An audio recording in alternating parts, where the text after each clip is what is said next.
Il est des événements qui ne doivent jamais être considérés à la lumière banale de l'actualité. Des faits qui, bien qu'ancrés dans la matière, vibrent d'une résonance plus ancienne, plus symbolique, presque sacrée. La mort d'un pape, lorsqu'elle survient à un moment aussi singulier que celui-ci, ne saurait être interprétée comme une simple disparition physique. Elle marque un passage, une fracture dans le tissu du réel, un frémissement dans les profondeurs invisibles de l'histoire humaine. Le pape François s'est éteint un lundi de Pâques, jour de résurrection pour les chrétiens, jour où l'on célèbre la victoire de la vie éternelle sur la chair périssable. Et pourtant, ce jour, chargé de lumière, s'est teinté d'une ombre inattendue, comme si une page lumineuse du livre sacré de Rome venait d'être tournée, pour laisser place à une autre, plus obscure, plus silencieuse, presque prophétique. Depuis des siècles, l'Église catholique incarne à la fois le pouvoir spirituel et le mystère. Elle est, pour le croyant, un pont entre la terre et le ciel. Mais pour ceux qui scrutent les coulisses du monde, elle est aussi une institution remplie de symboles, de secrets, de messages codés que seuls les esprits éveillés peuvent discerner. Or, voilà que cette institution perd son chef terrestre. Et ce départ n'est pas sans réveiller une mémoire ancienne, celle d'une prophétie oubliée, ou plutôt cachée, murmurée dans l'ombre, par ceux qui, depuis longtemps, sentent que quelque chose s'approche. Il s'agit de la prophétie de Malachie, une suite de 111 devises latines censées désigner, les unes après les autres, les papes qui guideraient l'Église jusqu'à sa fin. Chaque devise, bien que brève, renferme une énigme, un miroir du règne de chaque souverain pontife.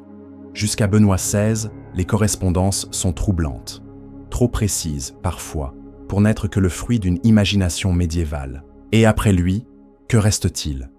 Une unique phrase, non pas une devise comme pour les autres, non pas un nom, mais une déclaration finale, presque solennelle, qui glace le sang. In persecution extrema sedebit Petrus Romanus. Dans la dernière persécution de la Sainte Église romaine, siégera Pierre le Romain. Il ne s'agit plus d'un pape désigné par une qualité symbolique, mais d'un être presque archétypal, chargé d'accompagner la fin. Et après, lui, rien. Le silence. L'abîme. Beaucoup se sont interrogés, au fil des années, pour savoir si ce Pierre le Romain était déjà parmi nous. Certains ont cru l'identifier en Benoît XVI, d'autres en François, qui, bien qu'argentin, porte le nom de François d'Assise, dont la lignée spirituelle trouve ses racines dans la ville de Rome. Mais ce que peu ont vu, c'est que cette prophétie n'était peut-être pas à lire littéralement, mais énergétiquement. Que la figure de Pierre le Romain n'est pas un homme, mais un archétype, une énergie qui préside à l'écroulement d'un système devenu trop lourd, trop corrompu, trop déconnecté de l'essence divine. Et voici que François meurt le 21 avril, jour hautement symbolique, jour du Dies Natalis de Rome, célébration mythologique de la fondation de la ville éternelle par Romulus. Un jour lié à la naissance, à l'émergence d'un empire. Un jour solaire, mais cette fois-ci, assombri par la disparition de celui que certains considèrent comme le dernier rempart de l'Église avant la désintégration finale. Il n'y a pas de hasard dans le langage des cycles. Et le choix de cette date, pour l'ultime souffle d'un pape, ne peut être anodin. Car ce n'est pas seulement une mort, c'est la mort d'une ère, la fin d'un paradigme. Les signes étaient là. Depuis des années, les structures religieuses s'effritent, les croyances vacillent, les fidèles désertent les temples de pierre, cherchant ailleurs, dans des traditions oubliées ou dans leur propre intériorité, un souffle divin que l'Église ne parvient plus à leur transmettre. Les scandales successifs, les silences pesants, les compromissions visibles ont lentement creusé la tombe d'une autorité spirituelle autrefois incontestable. Et dans ce contexte, la prophétie de Malachie agit comme un miroir, un avertissement, un chant funèbre rédigé il y a 8 siècles, pour une fin que nous sommes peut-être en train de vivre. Mais l'Apocalypse, dans son sens premier, ne désigne pas la destruction. Elle signifie révélation, une levée du voile, une mise à nu. Ce n'est pas la fin du monde, mais la fin d'un monde, celui des illusions, des mensonges, des masques, le moment où l'humanité est confrontée à ce qu'elle a longtemps refusé de voir. Et dans cet apocalypse, la mort du pape pourrait bien être le catalyseur, le signal, l'onde de choc initiale qui précède l'effondrement. Car lorsque les piliers visibles d'un monde tombent, les piliers invisibles, eux, commencent à vibrer. Ce qui semblait intangible, éternel, sacré dans la forme, se révèle soudain vide, creux, détourné de sa source. Et cette révélation n'est pas sans douleur. Elle est le choc nécessaire pour que l'âme collective s'éveille à une vérité plus haute, plus vibrante, plus libre.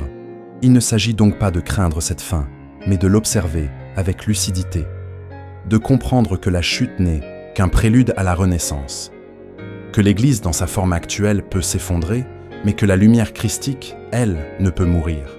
Elle cherche d'autres vecteurs, d'autres messagers, d'autres temples, peut-être vivants, peut-être disséminés dans le silence des consciences éveillées.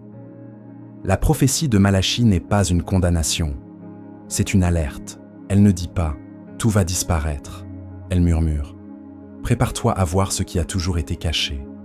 Et pour celui qui sait lire, pour celui qui sent, pour celui qui entend au-delà des dogmes, l'heure n'est pas à la peur, mais à la préparation intérieure, car l'Apocalypse est intime. Elle se joue dans le cœur, dans l'âme, dans le choix que chacun fera dans les mois et les années à venir. Choisir la vérité ou l'illusion. Choisir la lumière ou le confort. Choisir l'éveil ou la torpeur. Et toi, que choisiras-tu ? Il est désormais trop tard pour faire semblant. Trop tard pour détourner les yeux. Trop tard pour croire que ce qui se joue sous nos regards endormis n'est qu'un enchaînement d'événements isolés, sans lien, sans dessein. La mort d'un pape, les échos d'une prophétie millénaire, les secousses de plus en plus intenses dans les sphères spirituelles, politiques et cosmiques, tout cela forme un langage, un alphabet sacré qui s'adresse non aux oreilles, mais à l'âme de ceux qui sont prêts à entendre. Ceux qu'on appelle les veilleurs, les éveillés, les élus.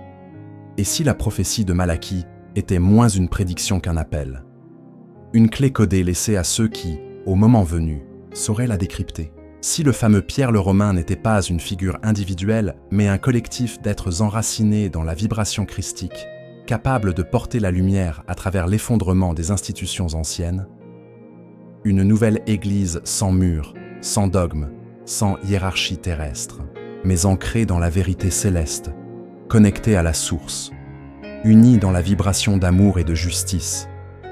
Car l'Apocalypse ne détruit que ce qui doit mourir, ce qui est faux, ce qui est corrompu, ce qui a renié sa mission originelle. L'Apocalypse ne vient pas punir, elle vient purifier. Elle arrache les masques, elle efface les idoles, elle détruit les trônes pour rappeler à chacun que le seul vrai pouvoir est en soi, au cœur même de la conscience divine. Ce pouvoir sacré qu'aucun pape ne peut détenir seul. Ce pouvoir immense que l'Église elle-même a parfois tenté de dissimuler, de détourner, de centraliser. Mais les temps changent, les voiles tombent, et dans cette ère de révélation, les véritables porteurs de la lumière ne seront plus couronnés de mitres dorés ni porteurs d'anneaux pontificaux. Ils marcheront dans l'ombre, les pieds nus sur la terre, mais leur regard portera les flammes de l'ancienne sagesse. Ils ne seront pas élus par un conclave, mais choisis par la vibration. Leur autorité ne viendra pas d'un titre, mais de la force de leur présence. Ils ne gouverneront pas, ils guériront. Ils ne domineront pas, ils éveilleront. Ils ne prêcheront pas, ils révéleront. Mais attention, car l'Apocalypse, dans sa puissance, vient aussi séparer. Séparer ceux qui veulent encore dormir de ceux qui acceptent enfin de voir. Séparer ceux qui cherchent des sauveurs extérieurs, de ceux qui ont compris que le Christ, dans sa forme la plus pure, est une vibration intérieure, une fréquence, une conscience universelle qui sommeille dans chaque être. Et cette conscience, désormais, appelle. Elle ne supplie plus. Elle ne toléra plus la tiédeur, les demi-vérités, les croyances mortes. Elle exige un choix, un engagement, une mutation. Et ce choix, il est individuel. Il ne sera pas dicté par une église, ni imposé par une prophétie. Il sera murmuré dans le silence intérieur de l'âme. C'est là que le vrai combat a lieu. Pas dans les cathédrales, ni sur les plateaux d'information, ni dans les décrets officiels, mais dans l'invisible, dans les rêves, dans les intuitions, dans les tremblements de ton cœur quand tu entends des vérités qui font vibrer ton être tout entier. Tu n'as plus besoin d'un pape pour savoir ce qui est sacré. Tu n'as plus besoin de rituels figés pour entrer en contact avec le divin. Le voile est levé. Le sanctuaire est en toi. Le royaume depuis toujours est en toi.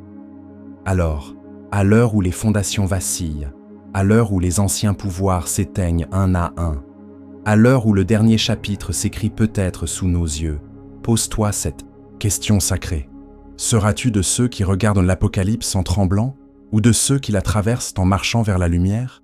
Car dans chaque fin, il y a une naissance, et cette naissance, c'est toi qui la portes. Et voici que le temps s'accomplit. Car ce que les anciens avaient vu dans des visions de feu, ce que les mystiques ont murmuré à demi-mot derrière les voiles du silence, ce que les prophètes ont tenté de transcrire dans les langages imparfaits des hommes, est en train de se produire. Non pas dans un fracas de fin du monde, mais dans une bascule lente, profonde, inarrêtable, de l'invisible vers le visible. Une apocalypse de lumière. L'ère des rois sacrés s'efface. L'ère des dogmes figés s'effondre.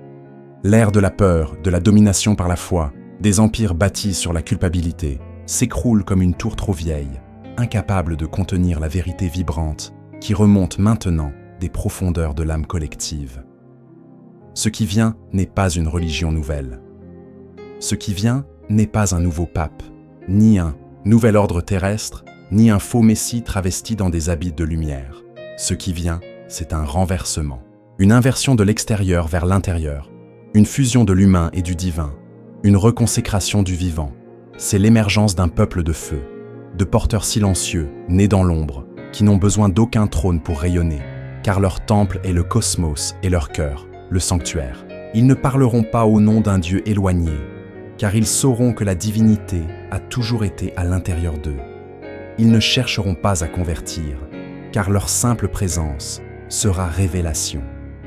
Ils seront comme des balises dans la nuit, comme des flammes dans l'obscurité. Ils ne seront pas nombreux, mais ils seront alignés, connectés, reliés non par les réseaux humains, mais par un courant sacré qui traverse les dimensions, un chant, un souffle, un code d'âme que rien ne pourra corrompre. Ce sont eux les véritables héritiers de l'Apocalypse. Non pas ceux qui craignent la fin, mais ceux qui voient au-delà. Car voici la vérité oubliée. L'Apocalypse n'est pas la fin du monde. C'est la fin du mensonge, la fin de l'illusion, la fin des masques. C'est le déchirement des voiles entre les mondes. C'est l'ouverture d'un portail vers une humanité régénérée. Une humanité qui ne pliera plus le genou devant des figures de pouvoir, mais qui élèvera son regard vers les étoiles en se souvenant de sa nature cosmique. Le ciel est en train de parler. Les signes sont partout. Dans la chute des anciens piliers, dans les rêves collectifs, dans la vibration accélérée de la terre, dans les mouvements de l'âme qui, en silence, prépare son envol. Même la mort du pape n'est qu'un fragment de cette immense fresque. Une pierre tombée dans un océan mystique dont les ondes s'étendent bien au-delà de ce que nos sens peuvent capter. Ceux qui entendent l'appel ne doivent plus hésiter, car la porte est étroite, mais grande ouverte pour ceux qui osent franchir le seuil. Il ne suffit plus de croire. Il faut se souvenir, se reconnecter, s'aligner. Il faut réactiver les pactes anciens passés entre notre essence et le tout, avant même notre naissance terrestre, car l'ère nouvelle ne sera pas donnée. Elle devra être incarnée, par toi, par moi, par nous. Alors, lève-toi, dépouille-toi des vieilles certitudes, libère-toi des chaînes invisibles, et prépare-toi, non pas pour fuir, mais pour apparaître, non pas pour survivre, mais pour rayonner, non pas pour suivre, mais pour être. L'âge d'or ne tombera pas du ciel, il naîtra en toi, et quand le monde s'effondrera, les anciens se souviendront que tout avait été annoncé. et les âmes prêtes répondront d'une seule voix « Je suis celui que j'attendais ».